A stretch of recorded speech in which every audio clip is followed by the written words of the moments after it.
How's it going, guys? I am back here today with another video, and right now we have my spoiler-filled review for Batman vs. Superman: Dawn of Justice. If you haven't seen them and you want to check out our review, I'll leave the link in the description box below for my spoiler-free review. Go ahead and check that out, but if you have seen the movie, stay tuned. If you haven't, click out right now, last warning, because I'm going to spoil the shit out of this movie. Now, just to give you guys a heads up, I won't be talking about how the movie progressed. You know, I'll be talking about this, and then I'll be talking about that, I'll be talking about this, and I'll be talking about that. I'll be talking about whatever comes to my mind at a specific time, and I'll be telling you guys my opinion on it. Now, let me start off saying with this. As a comic book film, this is a 10 out of 10. As a film, it suffers. And let me explain why. The pacing is a little bit off in the movie. It is. And it feels as if it's going one direction, then it's going another, and then another, and then it goes back to the first one, then it goes back to that, and then it goes to another. The pacing is off. There is a lot of questions that are disinformed to the major amount of audiences. Like, not everyone has read a comic book, not everyone has seen the animated movies. Not everyone got the Darkseid references. You know what I mean? Not everyone understood how did Ben get those nightmare scenes. Was that, you know, a fruition of the future, and how did he get to that? You know, a lot of people didn't understand how did Lex Luthor get to understand that Darkseid is coming, and more importantly, not a lot of people, again, even know who Darkseid is, and let alone even understood that reference. So a lot of people are going to trash on that. Also, a lot of people, for some reason, seem to misunderstand Lex Luthor, and he didn't have any motivation against Superman. He actually did. Remember when he was talking to the Senator, LexCorp, and he says that my grandfather grew up in Germany, you know, in Nazi Germany, and every other Sunday he would have to wave flowers at tyrants, you know. Maybe one day soon in the future, your children will have to do that the same exact way to Superman. You never know, he might turn rogue. And in my opinion, that was perfect, you know. It was basically saying that there have been times where people have been ruled by tyrants. Who's to say that Superman doesn't turn into one of them? You know, and I thought that was great. I also thought that a very good character development for Lex Luthor behind his motivation was when he was talking to Senator Finch inside his house, and especially his father's room. And, you know, and devils don't come from hell beneath us, no, they come from the sky. You know, I thought that was also very good. So I did understand Lex Luthor's motivation. I will say this, though. I would have loved to see a lot more of Clark's motivation to fight Batman, because Batman was the most fleshed out character of the entire film. He really was. He was the most fleshed out, and obviously, of course, it's Batman. You have to focus on him because you're also introducing him to this world. You really understood his perspective more than anything. But I would have loved to see Superman's perspective, really more of why he was fighting Batman, not just because that Lex Luthor kidnapped his mom. You know what I mean? Sure, I understand that for the story perspective of it, just for the sake of having it there, so for the sake of having a fight. But in my opinion, Batman was so fleshed out, and you really understood why he wanted to fight Superman. You didn't have the same kind of thing from Superman. That leads me to another thing. I really thought that the BVS fight, the Batman vs. Superman fight, was forced. It didn't feel as if that Superman wanted it. You know what I mean? And I thought that through the trailers, they built it as if he did want to fight Batman for a reason, that, you know, he's this vigilante. He's, you know, he's literally killing people. He's becoming one of these guys, one of these murderers. He's you know, this Bat vigilante that, you know, reign of terror and everything. People are living in fear. And then to see that Lex Luthor was the one who instrumented all of that was really cool. He was the one that was pulling the strings. But to me, I thought as if, because Batman was so fleshed out, I thought as if, man, why couldn't they flesh out the reason that Superman wanted to fight Batman was something more than just a kidnapping of his mother? You know what I mean? Like, I didn't feel that as much as they tried to make me feel that, you know, and I'm talking about the directors and writers. And by the way, the writing is fucking sloppy. Superman's dialogue is trash. Okay, Henry Cavill does an excellent job of trying to make it good, but the writing for Superman's lines are just, no. When you know, after he finds out that Lex Luthor kidnapped his mom, and he goes, you know, to Lewis real quick, and he goes, I have to convince him to help me, or he has to die. Not everyone stays good. Like, I was just like, great delivery by Henry Cavill. Oh my god, yes. But the lines just, they could have done so much better. Just so much richer. You know, and that's him through the entire film. One of his best lines was when he first saw Batman, when he opened up the Batmobile. That was hot, when he was like, Next time they shine your light in the sky, don't come. The bat is dead. You know, like, consider this mercy. I was like, oh my god, yo, shit is going down. I freaking love, and you see I'm going all over the place. The Flash cameo. It was perfection. It was just perfect. It was obviously him from the future, and you see him in his red suit, but he was in another, like, time-traveling suit. And you see Bruce wake up, and it's all of the slide, and you see him go, Bruce, you were right about him. You were right all along. And he goes, am I too soon? I think I'm too soon.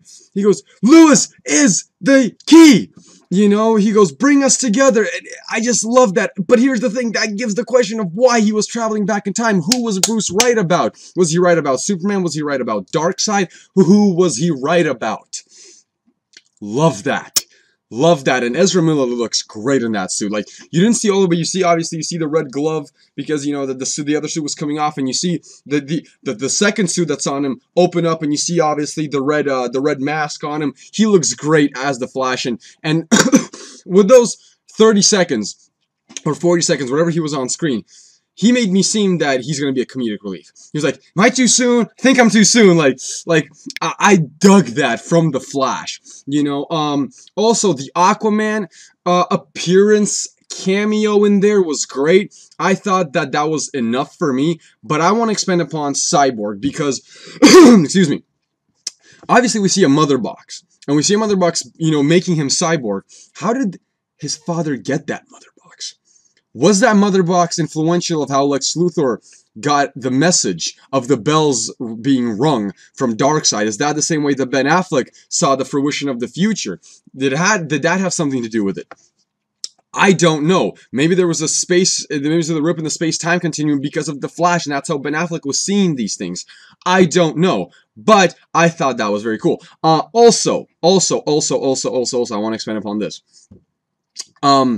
Batman, as an individual character, was very different from what I anticipated, because the dude literally kills people. Like, he killed at least 24 people in this fucking movie. Like, the dude fucking kills people. Some people hate on it. Some people don't know how to react to it. I say this. This is a guy at the end of his line. He's 47 years old. And I think that scene 18 months prior to the Black Zero event, when you see him saving the girl, and she points that her mother was in the building, and you see his face go down, and he just looks up, and you see the intensity, the hatred in Bruce's face. I think at that moment, Bruce's entire life changed right there.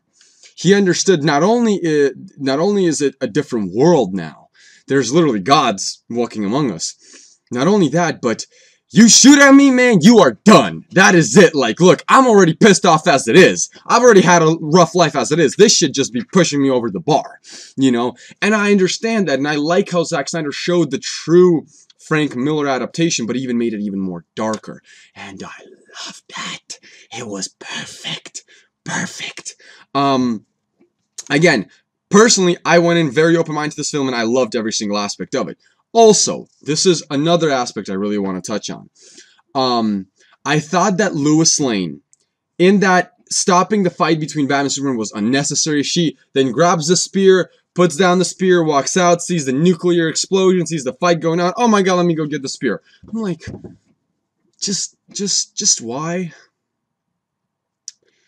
Why was she there? Like, I understand why she was in South Africa. She's a journalist. That felt way too necessary. That was like way too unnecessary. Just no. I thought that they should have expanded upon Metropolis more, because it's like, obviously, we get the kind of world building around Superman, how the world sees him, but we didn't get enough of it. Like, it ended after the explosion in the Capitol. You know, like, it felt really good going into that. I felt the power of that scene of the explosion, but I felt as if they could have kept going with it, but they didn't, because obviously they just, you know, go right around and go into the epic climactic fight between Batman versus Superman, and then Doomsday, and then all that stuff happening. That to me could have went on, and I thought that for what they did dude, they did really well, but they could have done even better. You know what I mean? But again, the pacing is off in this movie. It is off in this movie. As a film, I give this movie about a 7 out of 10. As a comic film, it's a 10 out of 10, excuse me.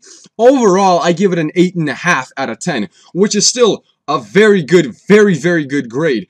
But to me, it could have been so much more because they just shoved in so much of shit in here. And obviously, they don't expand upon a lot of things, and they make you fill in the gaps on your own a lot. And that's very uncool for a lot of people that don't read comics, because me, I'm a comic book fucking fanatic. Obviously, I can fill in the gaps on my own. I don't need to be over-explained with things. People do, because people, regular fans, and trust me, 60% of the people, if not more, going to see these movies, if not more, probably even more than that, don't read comic books. And they need to be told these things. So, this is a movie that is made by a comic book fan, for comic book fans. You know what I mean? So this movie, you will enjoy this movie if you've seen at least the animated films. You'll enjoy this movie that much more. But if you've even read comic books, not even as much as I have, but at least a portion of what I have, you'll enjoy this movie. You will enjoy this movie. And I could touch upon more and more aspects, but the last thing I want to end with is they're going to do a Superman rebirth storyline in Justice League, because obviously he died. He got buried, and he got, he was kind of like, they gave him a proper burial from the government. And I love how Batman was like, people up east are burying an empty coffin and giving him a parade. And one was like, they only know how to bury him as a soldier. You know what I mean? Like, and I thought that was really cool that Bruce was just like, this is ridiculous. But also, I want to touch upon this before I finish this review, is that the way that Batman and Superman teamed up was pathetic. Out of the blue, he says Martha. Martha is his mom's name. He gets this flashback, and he's like, wait, so he has your mom. I'll save your mom. Cool. You go fight whatever is over there in the ship, and then we'll team up because we cool now. And then at the funeral, Bruce was like, I failed him in life. I won't fail him in death. I'm like, wait, what? What? You know what I mean? Like, so there were certain things in this movie that could have been done and handled a lot better. But, as a fan, I fucking love this movie. I already saw it twice, and I fucking love it. I'm gonna buy the fucking Ultimate Cut and enjoy it even more.